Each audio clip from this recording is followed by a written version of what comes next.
Again? It is Tiamat, then the first case left. Okay. Cool. First off is the counterplan text. Max and I advocate for alternative medical practices in regards to aid in dying.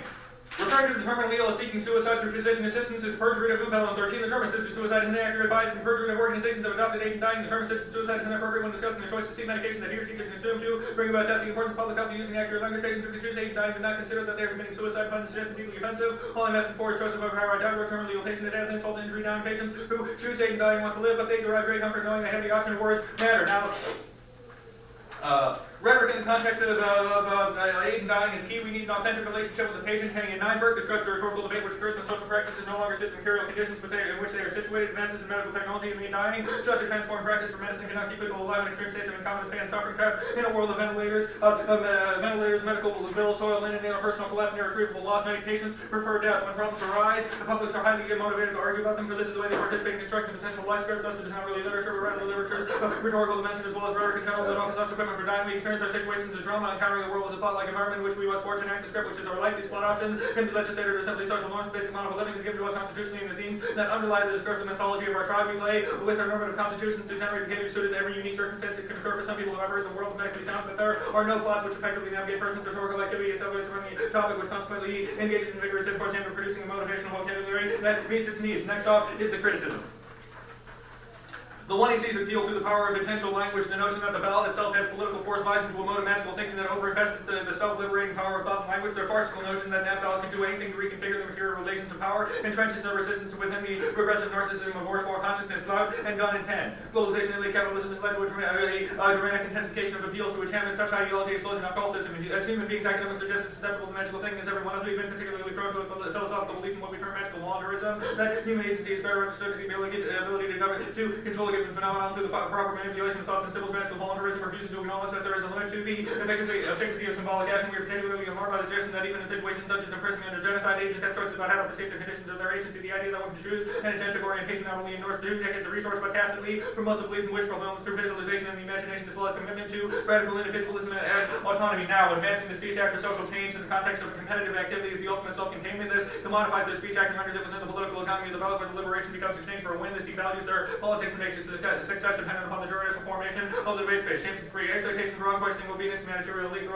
also features of the market found in activism and academia. We are disturbed by the commodification of our educational sets and political movements, conforming and compliance, rebellion, and resistance are channeled through and structured by markets that turn intellect and action into object or trade, while making our ideals and the representatives in the commodities. The irony is that commodification is an unformed containment, not all activism provides an alternative. Some of that reinscribes competition, now opportunities and disciplinary mechanisms, and demands for institutional attitude that characterize the marketplace. Of the weakness most problematic once they share careerism, appropriation, and assertion of authoritative voices. Now, the reliance on theories of performativity and constructivist figure that social order is malleable and responsive to human desires as situated in speech acts. It is this confused understanding of the role of performance and agency that stilts up the most retrograde kind of magical thinking. The notion that we can talk or think our way out of evisceration that's historical perpetrators off the hook and creates a political cul-de-sac that makes the performance and accomplice to the worst forms of exploitation cloud and done in 10. Reorienting oneself as the director of one's life is in tune with the 10 and influenced by a number of diverse perspectives. It is that symbols create reality because the structural world is itself construction. Individuals capable of changing the world by thinking such decision is entirely in keeping with the core concept of magic that mind affects manner and that trained imagination can alter the world. It is easy to manifest $1 as it is to manifest $1 million.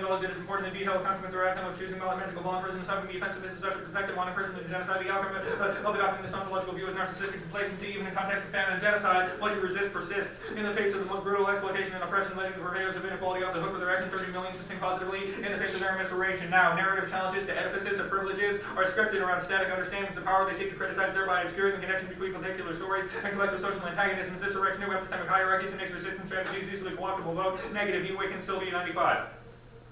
Our stories are likely to express ideological effects and hegemonic assumptions. We are shackled by the stories we tell as we are with more impression. They seek to reveal stories, reproduce existing ideologies, and hegemonic relations of power and inequality. Stories go to have to do with the hegemony that in turn shapes social lives and conduct. The hegemonic must continually evolve so as to recuperate alternative hegemonies. The hegemonic tradition evolves within individuals, discrete personal narratives, the resilience of ideologies, and hegemony derived from the articulation within personal stories being refashioned within the stories of countless individuals, mainly to a vocality that inoculates and directs the master narrative of critique. Ideologies encoded in particular stories are effectively protected from sustained critique by the fact that they are constituted through providing contradictory hegemonic narratives and function specifically as mechanisms of social control. The hegemonic potential in the narrative alternative is further enhanced by narrative, ability to colonize consciousness with coherent or preempts alternative stories. What could have developed as a powerful critique of warfare as national policy is contained through the image of illness and rehabilitation, an image in which healing is privilege over purpose of the rhetoric of recovery and reintegration, subverts the emergence of rhetoric that seeks to examine the reasons of recovery that is even necessary, makes the particularly potent forms of social control, ideological penetration, and homogenization of shielded from testing or debate, from forward to future science, epistemological challenges, generate emotional identification narratives, make implicit rather than explicit claim stories, blue challenges, testing or debate, stories containing negative images and stereotypes of non-white persons are less subject to charges of racism when they recount personal experience. In particular events that conceal the social organization of the production of plausibility.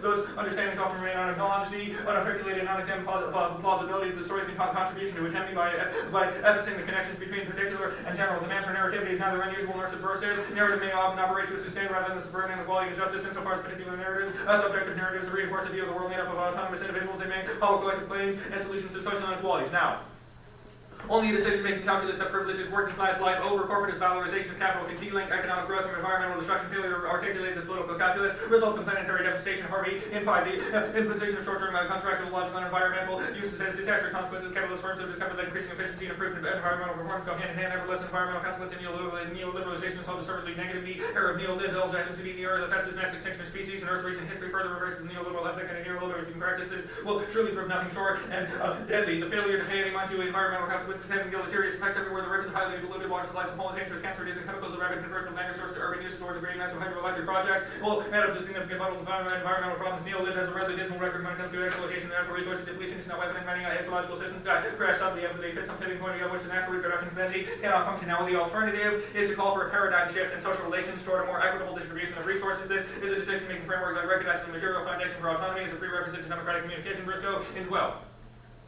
Goldman describes anarchism as an order that will guarantee to every human being free access to earth and full employment of necessities of life or present economic system, sacrificing general interests of human society, the private interests of individuals, and equal distribution of economic power or resources, fundamental equalizing power relationships. Overwhelming control is necrophilic. It is nourished by love of life, love of death, not life. It transforms students into receiving objects. It attempts to control thinking and action without equal power. There is little autonomy without autonomy. Authentic communication becomes impossible. Now, the role of the bell is to recognize and resist performance is complicit with corporatist ideology of self-creation, the vocabulary of radical choice, which undergirds the ideology of public divestment and transnational capitalist exploitation. Insofar as the 1A sees an affirmation of political subjectivity through a radical anti-institutional challenge, they assert the privilege of calling into question the very existence of the state from a position that is dominant within the market society. Mueller and 13. As long as neoliberalism is a perpetual theme in public debates, the question about its language must be raised. The model Homo economics is propagated as a basic behavioral model for all social sciences. Academics oriented in economic thinking across the boards of economic disciplines and increasingly focused on subjects far outside traditional economic theory, described as an institutionalistic revolution. What must unite neoliberalism is the rotation of collectivism, including social democracy and Keynesianism, the welfare state, in comprehensible terms, serve as tools and ends. They help launch a desired ideal of problems set a non-political agenda and constitute social reality. The scandal of poverty mutates to the scandal of war themselves. Nothing of the dismantling of workers' rights is intended for concretely. Generational justice is a theme even when solidarity between generations is cancelled, even the public debates language forms. The veiled real events are encountered everywhere.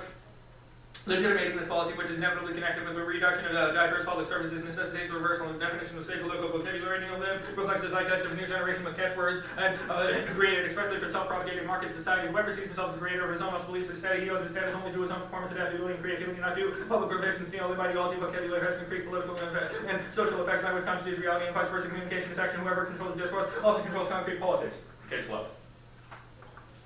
Our relationship to death should be upfront recognition of humility. By banishing the specter of death, it makes the sarcophagus invisible, turning confrontation into obsession. Dolomore, an idea butcher, however, for existence of denial of death is reductive modern culture. Is contrasted with primitive, in which life and death are not separated. Butcher, its view of culture, is a macro conspiracy conducted by insidious ideological prime mover whose agency is always invisibly at work and how death is allegedly denied. Killing hermeneutics of death to reinterpret death as ideologies to simultaneously do denounce it as deception and to bring within the domain of knowledge. Death becomes the key with which one unlocks the secret working of Western culture. Is an imperialist generalization. It constitutes theoretical science diagnosis of death and becoming struggle for empowerment through critique. Advocates of denial of death speak about death and enunciate to that death is compelling them. Do that in the speak urgently performing desperate memory of omniscience with death denies. Nothing can be more enlightening than his megalomaniac wish to perpetuate the truth of death. Death has not been repressed much to re-signify there has never been a denial of death.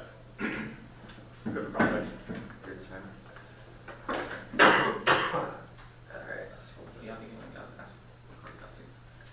Alright. Sorry, which card did you stop on the case flow? Just read the first one. Yes. Okay, cool. So on the first K-flow, your alternative articulates that we need to separate the way modern medicine creates this inauthentic relationship with the patient. In what way are we endorsing that inauthentic relationship? You're endorsing an inauthentic relationship more through your praxis of advocating alternative medicine as a step, But if all of your evidence Yeah, is well- descriptive of modern medicine, Whoa, I think there's a misunderstanding. The first argument was a word pick. right, and the impacts of the word pick are derived from the way modern medicine views the terminally ill. Now I understand what you're talking about. That's derived from your inframing of modern medicine or the physician assisted. Okay, It's not yeah, really that's a cool. question. It's not a question of modern Yeah, medicine. It's a that question makes of the no rhetoric sense. of physician assisted Okay, suicide. so on the other flow, so Joshua Gunn and Dana Cloud are both academics at UT. I've actually taken their classes, and in this first piece of evidence, they are literally saying that academics are unable to motivate the political change that seems to be the thesis of your argument. So my question is, how exactly by reading these academics, you are not guilty of the same thing you were criticizing? You think the thesis of my argument is like an academic advocacy?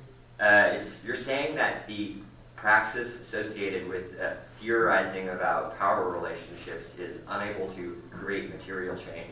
How is my speech act less praxis-oriented than your speech act? The point is material change. We're not trying to create material. What material change are you I creating? don't think, we're not trying to create a material change.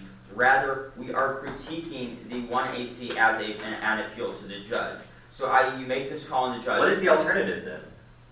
The alternative Is that not an appeal to the judge?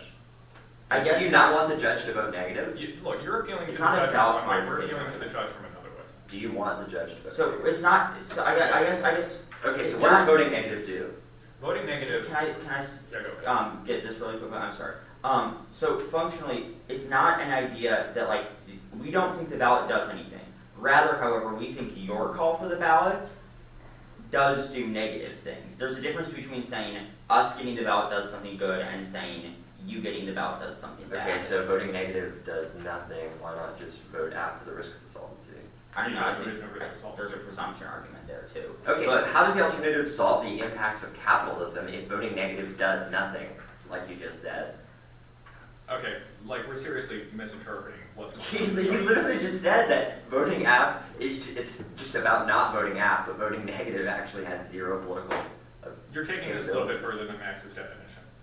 The ballot does not result in physician-assisted suicide being taken to It a also different doesn't level result in of- destruction of capitalism. So why don't we just evaluate? Totally Well, agree. you support a neoliberal capitalism with your advocacy of shamanistic use of different hallucinogenic drugs. We reject that. Yes.